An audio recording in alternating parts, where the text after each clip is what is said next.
Assalamualaikum warahmatullahi wabarakatuh.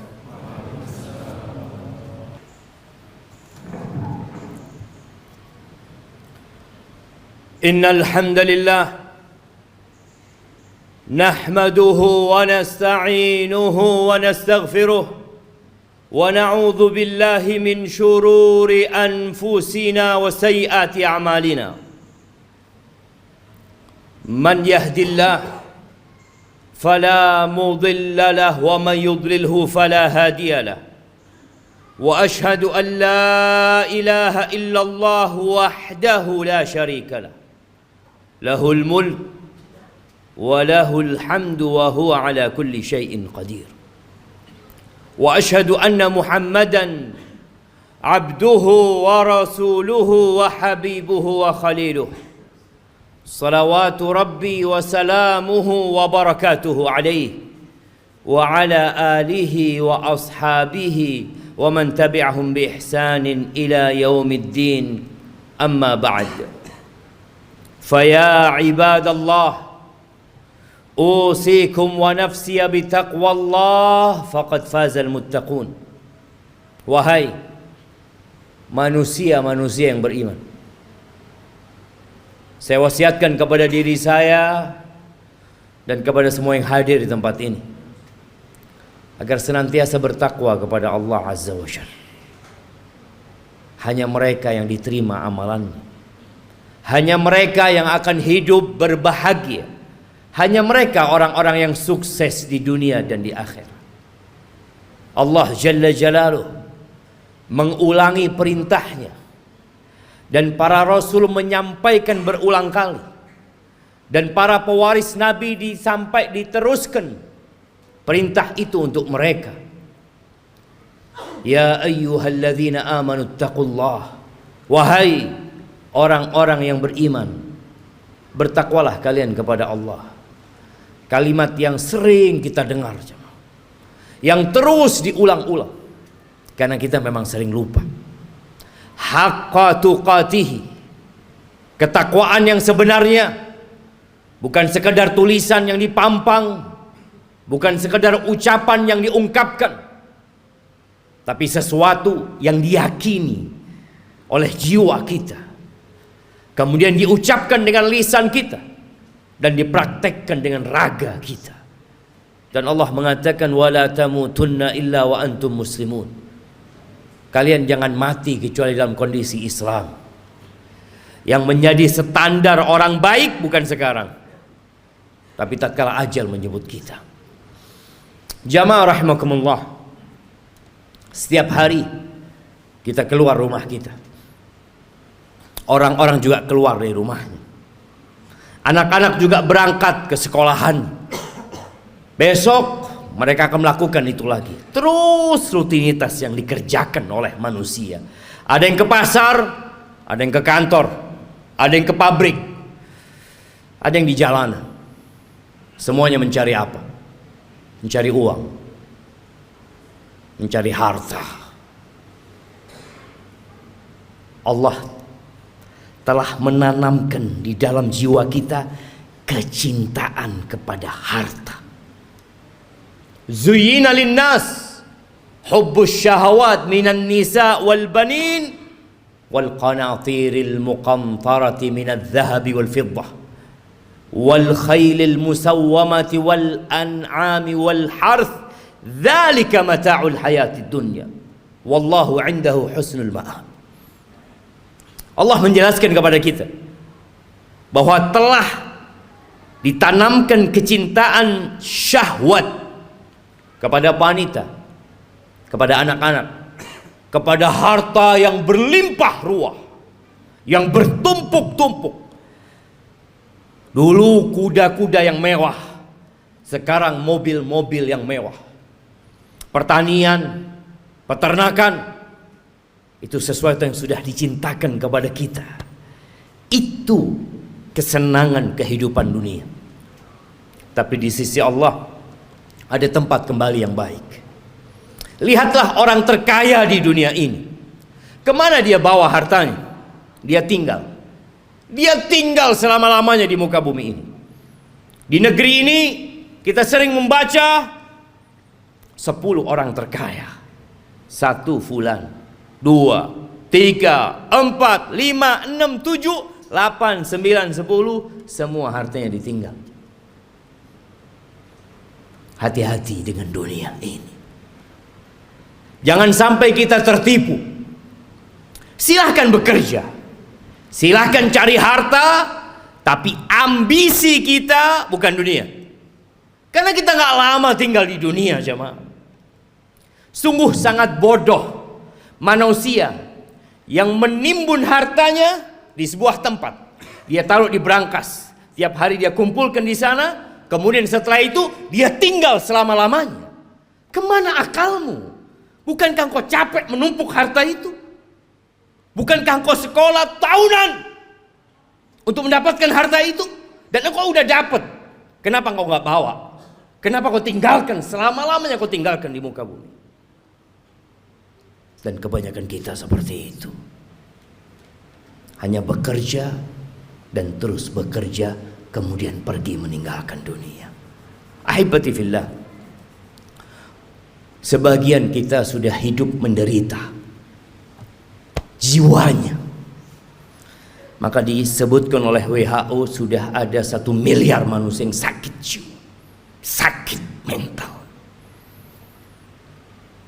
Kata Nabi SAW mengingatkan para sahabatnya, kaifa antum idza futiyat alaikum Faris wa Rum, ayu qaumin antum? Kira-kira bagaimana kondisi kalian? Nabi menyampaikan ini dalam kondisi sahabat susah, tidak tahu apa yang besok mereka makan. Dalam kondisi sebagian sahabat ketika berangkat perang, sehari hanya makan 1 butir kurma. Sehari hanya 1 butir kurma. Rasulullah SAW menyampaikan ini dalam kondisi sahabat berangkat perang, dalam kondisi tidak ada alas kaki buat mereka, sampai kuku mereka ngelupas. Nabi menanyakan kepada mereka yang hidup menderita secara harta pada waktu itu, kira-kira bagaimana kondisi kalian apabila Persia dan Romawi ditaklukkan, kemudian harta mereka dibagikan kepada kalian? Ayu qaumin antum? Kira-kira kalian jadi orang yang seperti apa? Kata Abdurrahman bin Auf, nakun kama qala Allah atau kama yaqulullah. Kita akan menjadi manusia seperti yang Allah inginkan, yang Allah perintahkan. Kata Nabi SAW, awa ghaira dhalik, mungkin gak seperti itu, kata Nabi SAW. Jamaah, kita pernah susah secara ekonomi. Ingat dulu mungkin ketika motor kita motor bekas. Ingat dulu ketika kita sebagian belum menikah, nggak punya apa-apa. Kemudian terus bertingkat kondisi ekonomi kita. Semakin membaik. Dan terus Allah kasih lagi kepada kita. Sekarang bagaimana kondisi kita? Abdurrahman bin Auf mengatakan kita akan menjadi orang seperti yang diinginkan oleh Allah dan Rasulnya. Tapi kata Nabi SAW, mungkin nggak seperti itu kalian. Apa yang akan terjadi? Tatanafasun. Yang pertama, kalian akan bersaing. Udah punya harta banyak, yang seharusnya hidup tenang, sakit jiwa. Terus dia bersaing. Motornya kepingin lebih baik dari motor orang lain, handphonenya kepingin lebih baik dari orang lain, hartanya kepingin lebih banyak dari orang lain, rumahnya kepingin lebih bagus dari yang lainnya. Terus didorong oleh penyakit. Tatanafasun. Itu yang akan terjadi. Oke. Bersaing boleh kan? Selama kita tidak menzalimi orang lain. Tapi Nabi SAW mengatakan itu hanya awal yang akan terjadi. Yang kedua, thumma tatahasadun. Kalian akan saling hasud setelah itu. Karena dunia ini sempit, jamaah. Kursi-kursi itu terbatas. Kalau sudah ada yang duduk di sana, yang lain nggak bisa duduk di situ. Dia harus turunkan dia. Dia harus menggantikan posisi itu. kalian akan saling hasut. Kita lihat orang-orang yang di pasar, bagaimana kondisi jiwa mereka yang mungkin tampak sehat-sehat menurut kita, tapi sakit jiwanya. Nabi menyampaikan kalian akan saling iri, kalian akan saling hasut. Nggak suka orang lain lebih baik dari dia daripada sisi, nggak suka dia. Padahal saudaranya Muslim, yang seharusnya dia bergembira dengan kegembiraan saudaranya, yang seharusnya dia cinta kepada saudaranya seperti dia mencintai diri dia sendiri. Tapi itu tidak terjadi. Kalian akan hasut, akan iri. Selesai enggak? Yang ketiga, thumma tatadabarun. Kalian enggak saling bertegur sapa. Enggak kepingin ketemu. Kalau ketemu sama saudaranya sakit hatinya. Selesai? Belum. Yang keempat, yang akan dibawa pulang, yang akan dibawa tidur, yang akan dibawa makan, thumma tatabaghadun. Kemudian kalian akan saling membenci. Kalian akan bermusuhan dengan saudara kalian sendiri. Ahibati fillah, itu penyakit yang sudah menimpa kita. Nabi alaihissalatu wassalam mengatakan, dabba ilaikum da'ul umam. Sudah menyerang kalian penyakit-penyakit umat yang sebelumnya. Iri dan dengki. Ahibati fillah, tidak dilarang kita mengumpulkan harta, tapi tolong niatnya yang diperbaiki. Rasulullah sallallahu alaihi wasallam ketika melihat ada seorang sahabat yang bekerja keras mengumpulkan harta, kata orang-orang di kalangan sahabat yang lainnya mengatakan, laita hadza fi sabilillah. Aduhai kalau kekuatan dia, energi dia itu disalurkan di jalan Allah, di jihad fi sabilillah. Maka Nabi mengatakan kepada para sahabatnya, lau kana yas'a. Kalian tahu kalau orang ini keluar bekerja dalam rangka memberikan nafkah kepada kedua orang tuanya yang udah sepuh, fahuwa fi sabilillah. Dia di jalan Allah. Yang kedua, lau kana kharaj yas'a ala auladin lahu sighar. Kalau dia bekerja dalam rangka niatnya memberikan nafkah kepada anak-anak yang masih kecil, fahuwa fi sabilillah. Dia di jalan Allah. Jangan diremehkan dia bekerja. Yang ketiga, in kana kharaja yas'a yu'iffa nafsah. Kalau dia keluar bekerja dalam rangka menjaga kehormatan dirinya agar dia tidak jadi benalu di masyarakat, dia tidak menyusahkan orang lain, dia sedang ingin menjaga kehormatan dirinya, nggak ingin minta-minta sama orang, fahuwa fi sabilillah, maka dia pun di jalan Allah. Tapi yang keempat, in kana kharaja riya'an wa mufakharatan. Tapi kalau dia kerja dalam rangka riya, pamer, dalam rangka berbangga-banggaan dengan harta dia, fahuwa fi sabilis syaitan, maka dia di jalan syaitan. Jangan sampai tiap hari kita keluar rumah kita, kita sedang berada di jalannya syaitan. Bekerja hanya untuk berbangga-banggaan, hanya untuk pamer kepada orang lain. Aqulu qawli hadza wa astaghfirullah li wa lakum wa lisairil mu'minin wal mu'minat fastaghfiruh innahu huwal ghafurur rahim.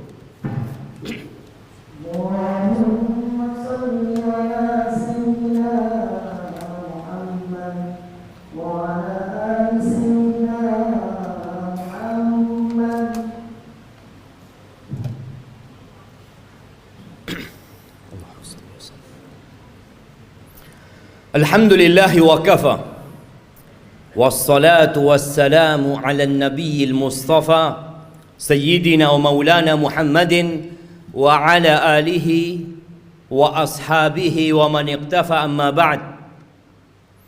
Ahibati fillah, berapa banyak dari orang-orang yang kita kenal yang telah pergi meninggalkan dunia ini, dan kita tahu hasil usaha dia, rumah yang dibangun, motor yang dimiliki, dan harta yang lainnya nggak dibawa. Nabi alaihissalatu wassalam mengatakan, yatba'ul mayyit thalath. Yang ikut jenazah kita kalau kita mati 3. Maluhu wa ahluhu wa amaluhu. Apa yang ikut mengantarkan ke kuburan? Diantar pakai mobil-mobil, semua pada ikut ke sana. Hartanya ikut berangkat. Kalau dia orang kaya, punya banyak anak buah, anak buahnya ikut mengantarkan ke kuburan. Kalau dia orang terkenal yang banyak fan-nya, akan banyak yang ikut mengantarkan ke kuburan. Ya, keluarga, harta ikut. Yang ketiga amal. Yang dua pulang. Tuh kita lihat ribuan orang yang mungkin mengantarkan jenazah. Ada satu yang mau tinggal di dalam? Nggak ada. Anaknya mungkin, orang tuanya mungkin, kawan dekatnya nggak ada. Anak buahnya yang dia kasih bayaran, yang terus dibayar, mau menemani majikannya di dalam kuburan, nggak ada. Siapa yang menemani? Amaluhu, bas amalnya. Maka segera beramal. Badiru bil amal. Kata Nabi SAW, segera kalian beramal. Segera. Fitanan kaqita'il lailil muzlim. Sebelum datang fitnah-fitnah, ujian-ujian, kekacauan-kekacauan yang seperti potongan malam yang gelap gulita.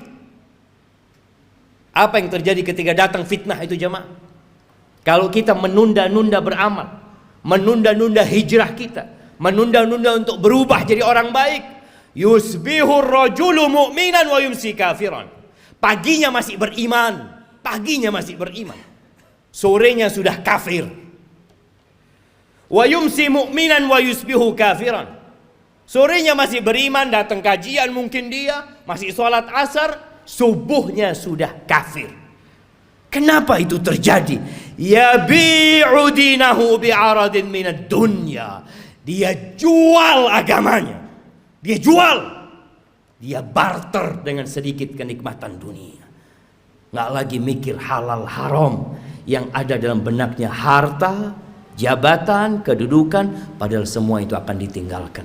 Maka ahibati fillah, hari ini hari Jumat, harinya bersalawat buat Nabi alaihi salatu wassalam. Harinya dianjurkan kita membaca suratul kahfi. Baca tuh surat kahfi, baca dengan artinya, baca pesan-pesan Allah kepada kita agar kita tidak diperbudak dengan harta kita. Biasanya imam kalau sholat Jumat itu membaca dua surah, Sabbihisma rabbikal a'la dan hal ataka hadithul ghasiyah. Tolong pulang dari sini baca tafsirnya, sehingga kita tahu pesan-pesan yang Allah sampaikan agar kita tidak lebih mementingkan kehidupan dunia. Kata Allah, bal tu'thirunal hayatad dunya. Tapi kalian udah dikasih nasihat, tetap kalian lebih mementingkan kehidupan dunia. Wal akhiratu khairu wa abqa. Akhirat itu lebih baik dan lebih kekal. Ahibati fillah, innallaha wa malaikatahu yusalluna 'alan nabi ya ayyuhalladzina amanu sallu 'alaihi wa sallimu taslima. Allahumma salli wa sallim وزد وبارك وأنعم على عبدك ورسولك حبيبنا وسيدنا محمد. اللهم اغفر للمؤمنين والمؤمنات والمسلمين والمسلمات الأحياء منهم والأموات إنك سميع قريب مجيب الدعوات. اللهم منزل الكتاب مجري السحاب هازم الأحزاب اهزم أعداءك أعداء الدين يا رب العالمين. اللهم اهزم أعداءك أعداء الدين يا رب العالمين. ربنا ظلمنا أنفسنا وإن لم تغفر لنا وترحمنا لنكونن من الخاسرين. ربنا لا تزغ قلوبنا بعد إذ هديتنا وهب لنا من لدنك رحمة إنك أنت الوهاب. ربنا آتنا في الدنيا حسنة وفي الآخرة حسنة وقنا عذاب النار. وسبحان ربك رب العزة عما يصفون وسلام على المرسلين والحمد لله رب العالمين.